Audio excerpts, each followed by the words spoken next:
Hello నమస్తే, నేను journalist YNR. హర్యానాలో కాంగ్రెస్ పార్టీ ఓటమికి కారణం ఏంటి? సగటు కాంగ్రెస్ పార్టీ కార్యకర్తకు అర్థం కాని విషయం ఇది. కాంగ్రెస్ పార్టీ హర్యానాలో ఘన విజయం సాధించబోతోంది అంటూ లోక్సభ ఎన్నికల ఫలితాలు వచ్చిన రోజు నుంచి చర్చ జరుగుతోంది. కాంగ్రెస్ పార్టీ గ్యారంటీగా హర్యానాని గెలుస్తుంది అంటూ కాంగ్రెస్ పార్టీ నమ్మటం కాదు, భారతీయ జనతా పార్టీ కూడా నమ్ముతూ వచ్చింది. భారతీయ జనతా పార్టీ హర్యానా ముఖ్యమంత్రిగా ఉన్న ఖట్టర్ని తీసుకెళ్లి కేంద్ర మంత్రిని చేసింది. అక్కడ హర్యానాలో నాయకత్వాన్ని మార్చింది కూడా భారతీయ జనతా పార్టీ. ఎందుకంటే హర్యానాలో తమకు ప్రమాద గంటికలు కనపడుతున్నాయనే విషయాన్ని భారతీయ జనతా పార్టీ గమనించింది. కాబట్టి అక్కడ ముఖ్యమంత్రిని మార్చి కొత్త అభ్యర్థి షైనీని అక్కడ ముఖ్యమంత్రిగా ప్రకటించింది. ముఖ్యమంత్రిగా ఆయన ప్రస్తుతం ఉన్నారు. అయితే విజయం పైన అచంచలమైన విశ్వాసంతో ఉన్న కాంగ్రెస్ పార్టీ అక్కడ ప్రాపర్గా స్ట్రాటజీ చేయటంలో ఫెయిల్ అయింది అనే విషయం ఎన్నికల ఫలితాలు చూసిన తర్వాత అర్థమవుతోంది. అక్కడ భారతీయ జనతా పార్టీ ఓటమిని కన్ఫామ్ చేసుకున్న తర్వాత, గెలిచే అవకాశం ఏ మాత్రం లేదు అని నిర్ధారించుకున్న తరువాత విజయానికి సంబంధించిన వ్యూహాలు రూపొందించడంలో సక్సెస్ అయింది అనే విషయం ఎన్నికల ఫలితాలు చూసిన వాళ్ళకి అర్థమవుతోంది. ఏంటి కాంగ్రెస్ ఫెయిల్ అవ్వడం, ఏంటి భారతీయ జనతా పార్టీ సక్సెస్ అవ్వడం అంటే కాంగ్రెస్ ఫెయిల్యూర్స్ గురించి మాట్లాడదాం. కాంగ్రెస్ పార్టీకి సంబంధించిన అక్కడ బలమైన నాయకత్వం ఉంది. హర్యానాలో కుమార్ శైలజా కావచ్చు, హుడా కావచ్చు, మిగతా అనేక మంది కాంగ్రెస్ పార్టీకి సంబంధించిన ముఖ్య నాయకులు అక్కడి నుంచి ఉన్నారు. సో కాంగ్రెస్ పార్టీకి బలమైన నాయకత్వం ఉన్న రాష్ట్రాల్లో హర్యానా కూడా ఉంది. సో అటువంటి హర్యానాలో దళితుల ఓటు బ్యాంకు చాలా కీలకంగా ఉంటుంది, రైతుల ఓటు బ్యాంకు చాలా కీలకంగా ఉంటుంది, జవాన్ల ఓటు బ్యాంకు చాలా కీలకంగా ఉంటుంది. సో ఇవి మూడు వర్గాలు కూడా భారతీయ జనతా పార్టీ పైన వ్యతిరేకంగా ఉన్నారు. బట్ ఆబ్వియస్లీ వాళ్ళు కాంగ్రెస్ పార్టీకి ఓటు వేయటం మినహా మరో మార్గం వాళ్ళకి లేదు అన్నట్టుగా కాంగ్రెస్ ప్రవర్తించింది లాంటి విశ్లేషణలు ప్రస్తుతం వినపడుతున్నాయి. గడిచిన లోక్సభ ఎన్నికల సందర్భంగా ఆమ్ ఆద్మీ పార్టీతో కలిసి అక్కడ కాంగ్రెస్ పార్టీ పోటీ చేసింది. ఆమ్ ఆద్మీ పార్టీకి ఒక లోక్సభ స్థానాన్ని ఇచ్చింది. సో అక్కడ కాంగ్రెస్ పార్టీ 9 చోట్ల పోటీ చేస్తే 5 చోట్ల గెలిచింది, 4 చోట్ల ఓడిపోయింది. ఆమ్ ఆద్మీ పార్టీ పోటీ చేసిన స్థానంలో కూడా పార్టీ ఓడిపోయింది. సో 5 లోక్సభ స్థానాలను అక్కడ కాంగ్రెస్ పార్టీ గెలుచుకుంది. సో కాంగ్రెస్ పార్టీ అంచనా ఆమ్ ఆద్మీ కంటే మనమే బలంగా ఉన్నాం, ఆమ్ ఆద్మీని పట్టించుకోవాల్సిన అవసరం లేదు అనేది ఆ పార్టీ అంచనా. అందుకోసమే ఆ పార్టీ ఆమ్ ఆద్మీని పూర్తిగా దూరంగా పెడుతూ వచ్చింది. ఆమ్ ఆద్మీని దూరంగా పెట్టడం వల్ల కోల్పోయిన ఓటు బ్యాంకు కూడా కాంగ్రెస్ పార్టీకి నష్టం చేసింది. ఆమ్ ఆద్మీతో చాలా పెద్ద ఎత్తున వాళ్ళకి ఓట్లు పోయాయా, ఆ ఓట్లతో కాంగ్రెస్ పార్టీకి నష్టం జరిగిందా అంటే ఆమ్ ఆద్మీతో పెద్దగా ఓట్లు పోకపోవచ్చు, కానీ రెండు పార్టీలు కలిసి ఎన్నికల్లో పోటీ చేస్తున్నాయంటే దానికి సంబంధించిన ఒక పాజిటివ్ అట్మాస్ఫియర్, పాజిటివ్ ఇంప్రెషన్ ఉంటుంది. అది రాజకీయ పార్టీలకు ఖచ్చితంగా లాభిస్తుంది.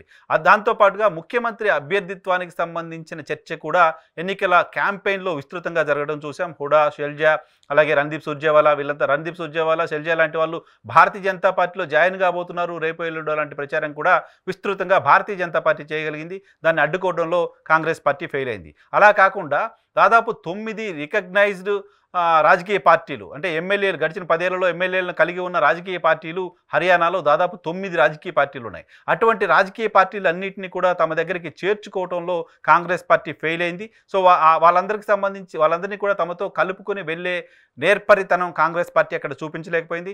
జాట్ల అంశంలో కూడా కాంగ్రెస్ పార్టీ రిజిడ్గా ఉండడం మిగతా అన్ని వర్గాలని కాంగ్రెస్ పార్టీకి దూరం చేసింది లాంటి చర్చ కూడా ఎన్నికల ఫలితాలు చూసిన తర్వాత మనకు కనపడుతుంది. అలానే కాంగ్రెస్ పార్టీ బ్యాడ్గా పెర్ఫార్మెన్స్ చేసింది అని చెప్పడానికి కూడా లేదు. కాంగ్రెస్ పార్టీకి నిజానికి టెక్నికల్గా నేను ఈ వీడియో చేస్తున్న సమయానికి మనకు అందుతున్న సమాచారం ప్రకారం హర్యానాలో కాంగ్రెస్ పార్టీకి భారతీయ జనతా పార్టీకి వచ్చిన ఓట్ల శాతం కంటే ఒక 10 నుంచి 0.15 టు 0.25 వరకు ఓట్ల పర్సంటేజ్ కాంగ్రెస్ పార్టీకి ఎక్కువ ఉంది.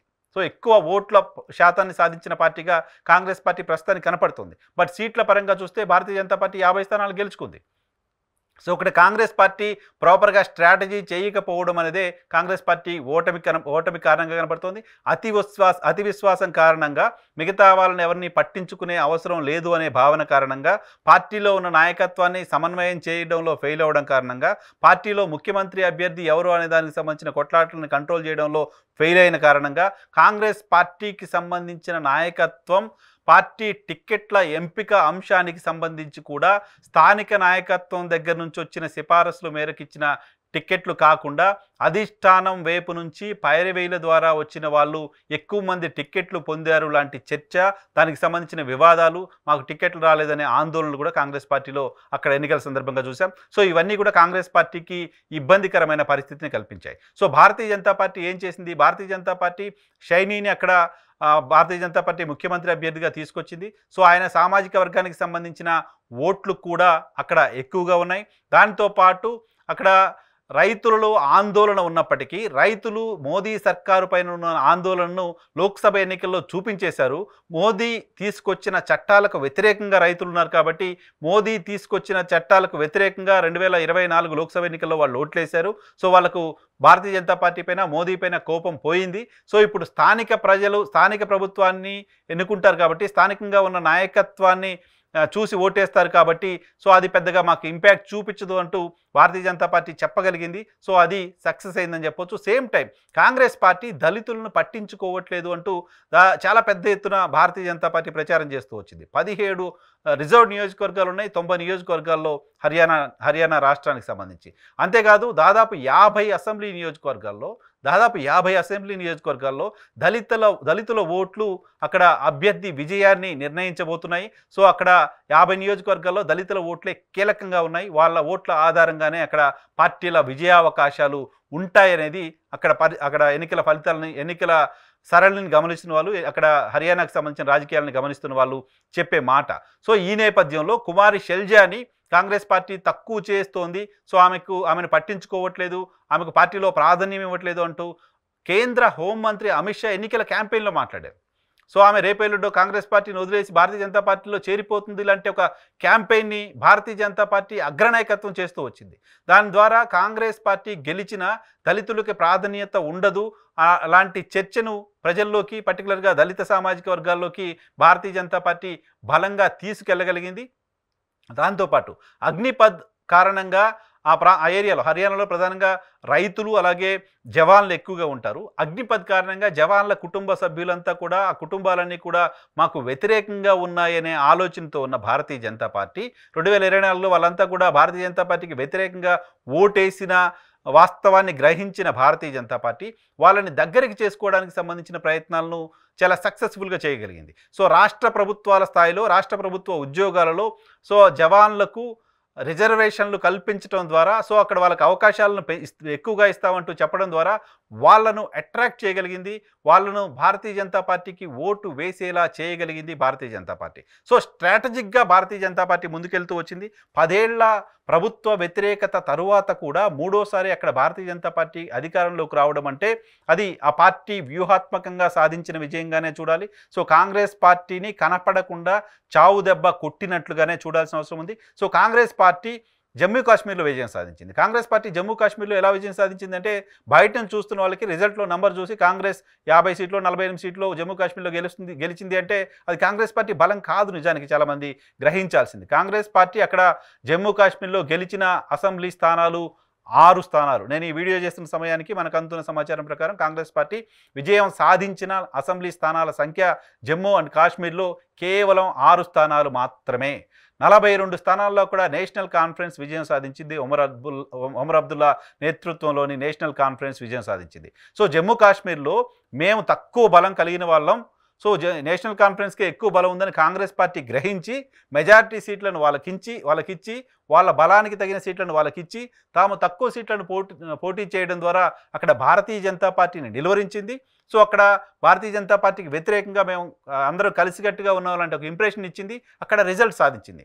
వేరేజ్ హర్యానాలో కూడా ఆ తరహా ప్రయత్నం కాంగ్రెస్ పార్టీ చేసుంటే ఖచ్చితంగా ఇక్కడ కూడా అదే తరహా రిజల్ట్ ఉండేది. నిజానికి మెజారిటీ రీజనల్ పార్టీలు ఎక్కడైతే బలంగా ఉంటాయో అక్కడ వాళ్ళకి ఎక్కువ సీట్లు ఇవ్వాలనే ప్రపోజల్ని ఇండీ కూటమి ఏర్పడిన సందర్భంగా 2024 ఎన్నికలకు ముందు కాంగ్రెస్ పార్టీ ఇండీ కూటమికి సంబంధించిన భాగస్వామ్య పక్షాలని మాట్లాడుకున్నారు. బట్ ఎందుకో హర్యానాలో మాత్రం కాంగ్రెస్ పార్టీ మిత్రపక్షాలని వదిలేసింది, ఒక పెద్దన్న పాత్ర పోషించే ప్రయత్నం చేసి దెబ్బతింది. నిజానికి ఉత్తరప్రదేశ్ ఎన్నికల సందర్భంగా కూడా ఉత్తరప్రదేశ్లో సమాజ్వాదీకి ఎక్కువ లోక్సభ స్థానాలు ఇవ్వడం ద్వారా సమాజ్వాదీ పార్టీ ఉత్తరప్రదేశ్లో బలంగా ఉంది అని కాంగ్రెస్ పార్టీ నమ్మి అక్కడ ఆ పార్టీకి ఎక్కువ సీట్లు ఇవ్వడం ద్వారా తాము తక్కువ స్థానాల్లో పోటీ చేయడం ద్వారా సో ఆ కాంబినేషన్ పర్ఫెక్ట్గా జెల్ అవ్వడం ద్వారా భారతీయ జనతా పార్టీని ఉత్తరప్రదేశ్లో 2024 లోక్సభ ఎన్నికల్లో కాంగ్రెస్ పార్టీ నిలువరించగలిగింది. సో ఈ ఎన్నికల ఫలితాల తర్వాత కాంగ్రెస్ పార్టీ నేర్చుకోవాల్సింది భాగస్వామ్య పార్టీలు బలంగా ఉన్న చోట మీరు బలంగా లేని చోట త్యాగాలకు సిద్ధం కావాల్సిన అవసరం ఉంటుంది. మీరు గెలుస్తామనుకునే చోట అతి ధీమాకి పోకూడదు అనే విషయాన్ని గమనించాలి. ఇక్కడ వీడియో క్లోజ్ చేస్తున్న సందర్భంలో మరొక ఎగ్జాంపుల్ కూడా మీ దృష్టికి తీసుకొస్తాను. బీహార్ అసెంబ్లీకి జరిగిన ఎన్నికల్లో గడిచిన బీహార్ అసెంబ్లీ ఎన్నికల సందర్భంగా గ్యారంటీగా తేజస్వి యాదవ్ ముఖ్యమంత్రి కాబోతున్నారు లాంటి చర్చ అటువంటి ఇంప్రెషన్ ఉంది. నేషనల్ మీడియా కావచ్చు, తేజస్వి యాదవ్ అటెండ్ చేసిన మీటింగ్స్ కావచ్చు, చూసిన వాళ్ళు ఎవరికైనా గ్యారంటీగా అక్కడ ఎన్డీఏ కూటమి ఓడిపోతుంది, యూపీఏ సర్కార్ రాబోతుంది లాంటి చర్చ ఉంది. సో అక్కడ పట్టుబట్టి 70 స్థానాలు కాంగ్రెస్ పార్టీ తీసుకుని పట్టుమని 9 స్థానాల్లో కూడా కాంగ్రెస్ పార్టీ గెలవలేకపోయింది. సో ఈ కారణంగా అక్కడ తేజస్వి యాదవ్ ముఖ్యమంత్రి కాలేకపోయారు.